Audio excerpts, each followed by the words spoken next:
Lord, सभी को जय मसीह की। आप सब कैसे हो? मैं विश्वास करती हूँ कि प्रभु में आप सब कोई आनंदित और आशीषित है। और मैं प्रभु को इस सुंदर दिन के लिए कोटि कोटि धन्यवाद देती हूँ कि प्रभु ने सुंदर दिन दिया कि मैं आप लोगों के साथ प्रभु के पवित्र वचन को बांट सकूं।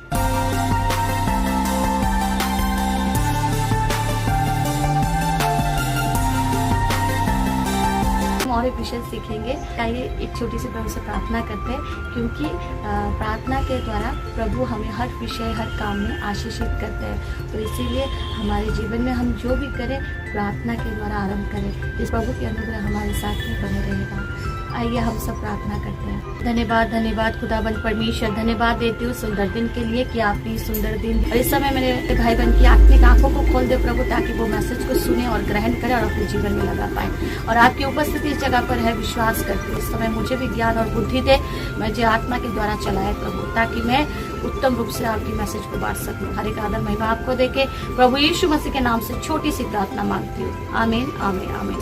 मेरे प्यारे भाई बहनों, इस समय हम मैसेज में जाएंगे। एक विश्वासी भाई बहन जब वो प्रभु में नहीं थे तो वो सांसारिक दायित्व में लिप्त थे, सांसारिक दायित्व को अपने जीवन में वो पूरा करते थे।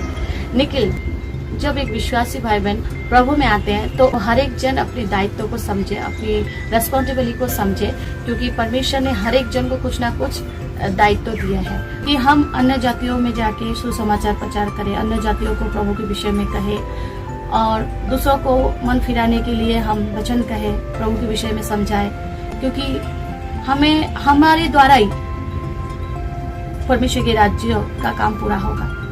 और अगर हम चुपचाप से बैठे रहे, हम अगर प्रभु के लिए प्रभु के राज्य के लिए कुछ ना करें तो परमेश्वर के काम अधूरा हम छोड़ रहे हैं। तो इसीलिए हमेशा प्रभु के कामों के लिए, प्रभु के लिए हमेशा अपने आप को तैयार रखें। हमेशा कहे हाँ प्रभु मैं तैयार हूँ।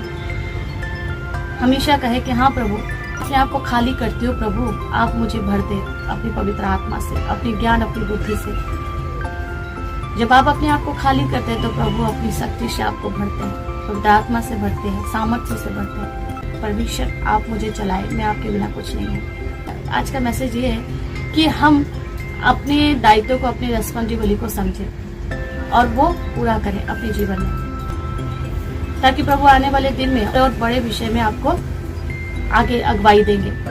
आइए एक वचन अध्ययन करते हैं हम। रोमियो पुस्तक उसके 9 अध्याय 17 आयत में, मैंने तुझे इसलिए खड़ा किया है कि तुझ में अपनी सामर्थ दिखाऊं और मेरा नाम का प्रचार सारी पृथ्वी पर हो।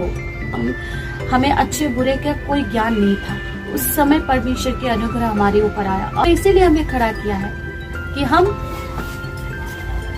उनकी महिमा को प्रकट करें, हमारे द्वारा परमेश्वर की बड़ाई हो, हमारे द्वारा परमेश्वर की नाम की महिमा हो। इसीलिए परमेश्वर ने हमें खड़ा किया। हर विश्वासी अपने रिस्पॉन्सिबिलिटी को समझे। ये नहीं कि हम प्रतिदिन बाइबल पढ़े, चर्च जाए, घर में छोटी सी प्रार्थना करें, परिवार प्रार्थना करे, बस हमें हमेशा परमेश्वर के अधीन में रहना है, परमेश्वर के हाथों में हमेशा अपने जीवन को समर्पित करना है कि प्रभु हमें चलाए, हमें ज्ञान, हमें बुद्धि दे और आपकी योजना हमारे जीवन में पूरी करे। देखिए प्रेरितों का काम, उस पतरस ये बातें कह ही रहा था कि पवित्र आत्मा वचन के सब सुनने वाले पर उतर आया और जितने खतना किए हुए विश्वासी पतरस के साथ आए थे वो सब चौकित हुए कि अन्य जातियों पर भी पवित्र आत्मा का दान उड़ाया गया है, क्योंकि उन्हें भांति भांति की भाषा बोलते और परमेश्वर की बड़ाई करते सुने। इस पर पतरस ने कहा, क्या कोई जल की रोक कर सकता है कि ये बपतिस्मा ना पाए जिन्होंने हमारे समान पवित्र आत्मा पाया है? और उसने आज्ञा दी कि उन्हें यीशु मसीह के नाम से बपतिस्मा दिया जाए। कुरनेलियुस के घर में गए थे पतरस जब अपने लोगों को लेके, तो वहाँ पर जब वो परमेश्वर के नाम में प्रचार कर रहे थे, उपदेश दे रहे थे, वहाँ पर खड़े हुए अन्य जातीय लोग, पवित्र आत्मा के अभिषेक उनके ऊपर आया था और वो सब कोई पवित्र आत्मा के अभिषेक पाए थे, क्योंकि सब अन्य जातीय लोग थे, परमेश्वर की बड़ाई कर रहे थे। तो बहुत जन वहाँ पर मन फिराए और प्रभु में विश्वास भी किए। कि जब हम प्रचार नहीं करेंगे, जब हम परमेश्वर के विषय में अन्य जातियों के बीच में नहीं कहेंगे, तब तक वो परमेश्वर के नाम को नहीं जान पाएंगे। तो हमें परमेश्वर के नाम का प्रचार करना है, अन्य जातियों के बीच में परमेश्वर के नाम की घोषणा करना है, सुसमाचार कहना है, दूसरों के लिए प्रार्थना करना है। परमेश्वर ने इसीलिए हमें खड़ा किया है, तब उनके जीवन भी बदल जाएगा। और वो जब उनके जीवन जब बदलेगा तो वो भी जाके अन्य जातियों के बीच में सुसमाचार प्रचार करेंगे। तो ऐसे परमेश्वर के राज्य विस्तार होता है, ऐसे परमेश्वर के राज्य बढ़ते ही जाता है और उसे कोई नहीं रोक सकता। प्रभु यीशु जब इस जगत में थे तो हमेशा रोगियों को चंगा करते थे और दूसरों को उपदेश देते थे। इस उद्देश्य में इस जगत में आए थे कि परमेश्वर की इच्छा को वो पूरा करे। तो हमें भी इसी तरह से परमेश्वर की इच्छा को जानना है। उनसे हम बहुत कुछ सीख सकते हैं। उनके ऊपर भी बहुत निंदा आया, बहुत ताड़ना आया, बहुत अपमान लोगों ने किया। हम आनंदित हो अगर प्रभु के लिए हमें कुछ बातें सुनना पड़ता है, कुछ हमें अपमानित होना पड़ता है, हमें निंदा सहना पड़ता है, तो इसमें हमें खुश होना है। परमेश्वर जिस तरह से आपको अपने कामों के लिए चुना है उसी तरह से आपके लिए कुछ अच्छा ही सोचा है।